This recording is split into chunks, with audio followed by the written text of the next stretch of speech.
Quand j'étais très jeune, je devais avoir 4-5 ans, un de mes livres préférés était l'histoire des 3 petits cochons. J'aimais beaucoup les voir construire leurs maisons si différentes les unes des autres. J'aimais aussi les voir courir et rentrer dans leur maison en fermant la porte au loup. En grandissant, j'aimais beaucoup lire, mais j'ai aussi découvert une nouvelle activité, écrire. J'adorais écrire. Quoi de plus naturel donc, en tant qu'adulte, un jour d'avoir l'idée d'écrire une suite à cette histoire des 3 petits cochons que j'avais tant aimé étant jeune.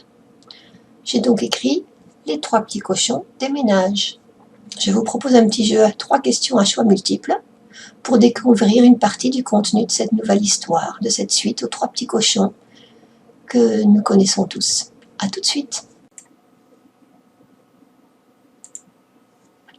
Première question. Pourquoi est-ce que les petits cochons déménagent? Je vous rappelle que ça fait 20 ans qu'ils habitent tous les 3 dans la maison de briques. Ils sont fatigués de A. Les uns des autres et veulent se quitter, partir chacun de son côté. B. Ils sont fatigués de la maison en briques et ils vont habiter dans un manoir à Hollywood. Ou C.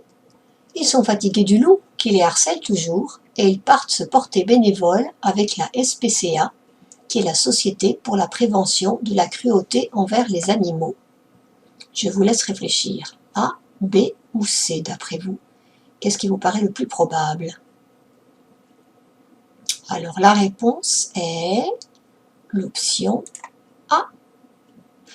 Les 3 petits cochons en réalité ne s'entendent plus du tout et ils ont décidé de partir chacun de leur côté.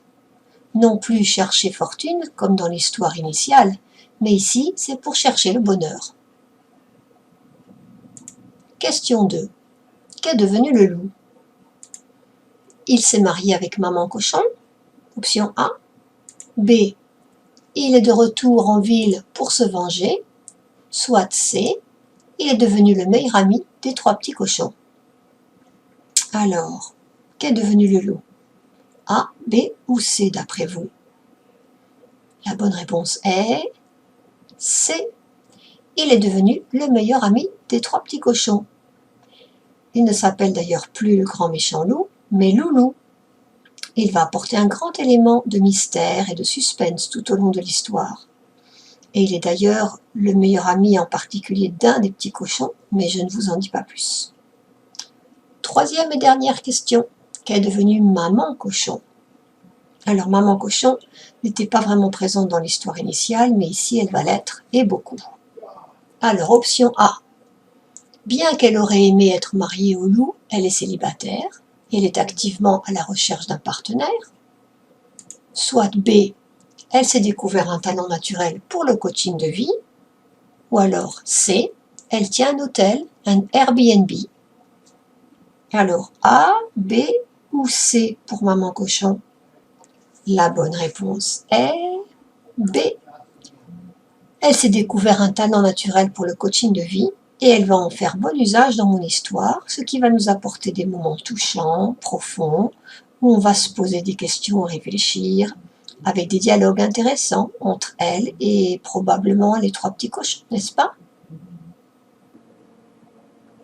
J'espère que vous avez bien aimé ce petit jeu, que vous avez même peut-être ri à certaines de mes propositions farfelues. En tout cas, moi, ça m'a bien amusé de les imaginer. Et ça m'a d'ailleurs donné quelques idées pour la suite de la suite, donc la suite des 3 petits cochons déménagent. En attendant, si vous voulez en savoir plus sur ce livre-ci, Les 3 petits cochons déménagent, vous pouvez le retrouver sur amazon.fr ou amazon.com. Et si vous voulez en savoir plus sur moi ou me contacter, vous pouvez me joindre sur mon site www.isabellefernandez1111.com. Au revoir.